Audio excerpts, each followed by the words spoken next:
وہ کہتے ہیں نا، پوچھا کسی نے حال کسی کا تو رو دیے۔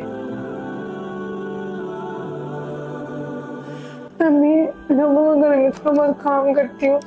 جب ہسبینڈ کی ڈیتھ ہوئی تھی میرے اپنے والدین تھے، بہن بھائی انہوں نے بھی نہیں ساتھ دیا۔ انسان سے ہمت ہی کاری ہوئی تھی، بس نہیں، کبھی کبھی انسان ہے تھک جاتا ہے۔ آپ دیکھ رہے ہیں کہ ماں الگ رو رہی ہے، بچی الگ رو رہی ہے۔ یتیمی نا بہت کٹھن ہوتی ہے۔ آپ وہ ایک سایہ ہوتا ہے، پورا کر رہا ہوتا ہے، ایک چھت بنی ہوتی ہے نا، اور جب چھت سر سے ہٹ جائے، سائبان ہٹ جائے، تو یہی حال ہوتا ہے جو ان بچوں کا ہے۔ سینکڑوں یتیم بچوں کی کفالت شور ویلفیئر فاؤنڈیشن کر رہا ہے اپنے نظام کفالت کے تحت۔ پاکوں سے یہ لوگ ہوتے ہیں، خود جب ان کو کھانا کھلا رہے ہوتے ہیں تو یہ بچے کھاتے ہوئے رو رہے ہوتے ہیں، اتنے دنوں بعد انہیں کھانا ملا۔ تو ایک یتیم کی کفالت، اس کی تعلیم، اس کا راشن یا اس کے گھر کا نظام جو ہے نا اپنے ذمے لے، ہماری ہمت بنے، ہمیں ابھی بہت کام کرنا ہے۔ شعور ویلفیئر فاؤنڈیشن ایک رجسٹرڈ ادارہ پاکستان بھر میں فلاحی منصوبوں کے ذریعے انسانیت کی خدمت کر رہا ہے۔ صدقات، زکوٰۃ اور عطیات کے لیے ڈسکرپشن میں فارم کا لنک موجود ہے۔